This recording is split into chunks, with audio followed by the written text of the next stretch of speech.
Haleakala Solar's been around for more than 36 years now, yeah.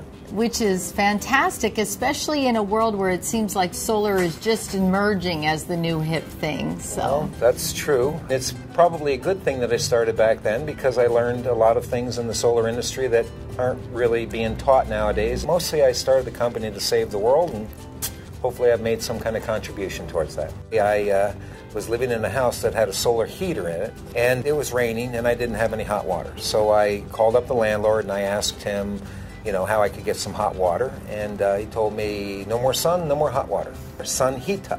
And I suddenly realized that I could make all my hot water from the sun, and that would save energy, and that's how I was going to save the world. In 1984, I put in my first photovoltaic solar system. There was no net metering back then. The only people that could afford it or even wanted it were the rich folk. These were the pioneers, by the way. Everything that we have now is because of them. We should be very grateful for people that did do that. And then, of course, it just grew and grew. We did swimming pool heating, attic fans, skylights, and of course now we have the photovoltaic systems that are net metered, which is what you see everybody doing.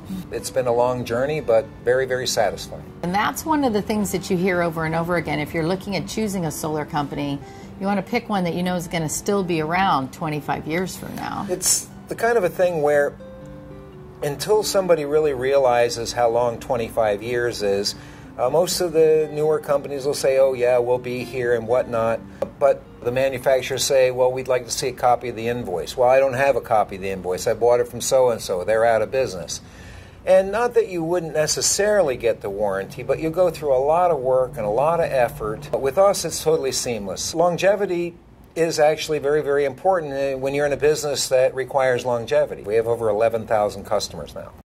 I like to bring up what happened in the mid-'80s. We had a solar boom then, fueled by tax credits, and in 1985 the tax credits went out. In 1985 on the island of Maui, which at the time had 60,000 people, there were 38 solar companies. In 1986 there were 4 solar companies. So it becomes, well golly, who's going to be the winner? Who can we pick? I mean, especially if you're telling us that 90% of these companies may be gone, who do you pick? Well, that's another tough question. Of course, I'd tell you to pick us because we've been here for 36 years. I have my daughter working for me. I have my son working for me. A lot of the good employees that I have right now, the loyal, hardworking people. And so I feel very strongly that my company will be here well into the future, even after I'm gone. But how does somebody choose that out in the marketplace? Yeah. I would say that, if somebody's only been in business 5 or 10 years, I would tend to think those are more like fair weather birds. Yeah. And without tooting my horn too much here, Haleakala Solar is here for its customers and to continue to save the world. That is still part of my corporate strategy and my corporate goals.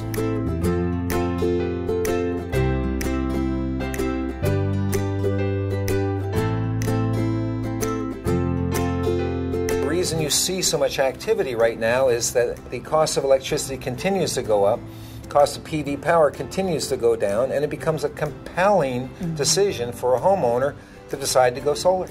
Currently, the tax code, the way it was being interpreted a year ago, some people were having 3 to 4 year paybacks. If you play fair, you follow the rules the way they are right now, it's about a 5 to 6 year payback. And when you start thinking about it, last I looked at my little savings account, I was getting 0.375% interest. When you've got a 5 or 6 year payback, you're looking at close to 20% return on investment. I don't think there's a single homeowner out there that can go out and make an investment and get a return like that with the only risk being, will the sun rise tomorrow morning? My company started doing PV by putting in battery systems. On Maui, we have a severe problem with over half the circuits are closed. So I have customers come to me and they say, Jim, what can I do? I got my money, I'm all ready to go, and the utility company's telling me no. So we've gone back to my roots, and we're starting to put battery systems back in.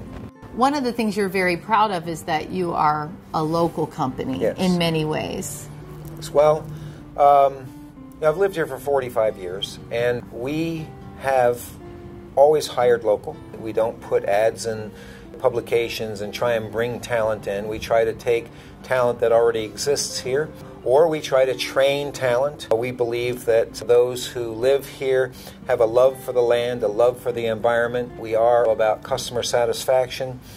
I constantly talk to my people about the customer experience. We just hire based on people who live here, who we feel will be good for the local community.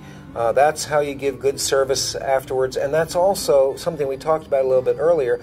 How do I sustain a company to take care of my customers as I go forward in the future? Well, if you hire all local people, that it might be their auntie or their Calabash cousin or their brother, whose system we just did, I usually get some pretty good service work done on those kind of things. So that's our philosophy, and that's what we do.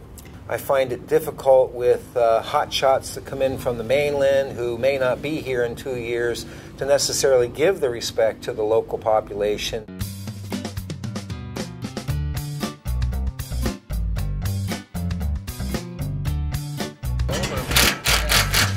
How are you prepping your kids to someday take over the business? Well, that's a very good question. I had my daughter start off in the sales department. She learned how to work with customers, and she got pretty good at it. And then I threw her into the finance department. My son has been in an installation department and service department. We have a thing in our family where, it's like the Karate Kid thing, where they always will say, Dad, when am I going to be able to, be a manager or whatever? And I'll always say, wax on, wax off. I have told them that the kind of operation that we have going here, this is not something that you just are given.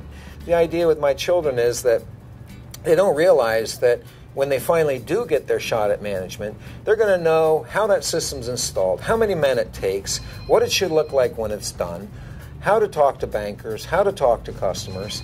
And I just don't see any other way of doing it other than that. I learn something new every day from him just by watching him, his business sense, and the way he runs things, the way he treats his employees, and the way he treats his customers. It's very unique, and it's something to be watched and admired. There are some people who bat around the idea that maybe we should replace our traditional shop classes in our high schools with classes like something in the PV industry, how to build them, install them, service them. How do you feel about that? In shop class, absolutely. Even beyond that, when you look at all of the money that's being invested into research and development in solar energy, and with all the natural energy here in Hawaii, that the state of Hawaii could become the poster child. Hawaii is a natural laboratory if our politicians really wanted to do something about it. When I say this, I don't mean to put them down. I'm just saying they might find in 5 or 10 years that we are leading the world in this kind of stuff. You might actually have people coming here to tour our educational facilities. It's something that our industry needs, and it's something that the state of Hawaii is missing the boat if they don't jump on it in a big way. And I will leave you with one last thought. Much as I hate losing, every time somebody buys a solar system from somebody else, I say, congratulations, I am glad that you did that. And I truly am to the bottom of my heart.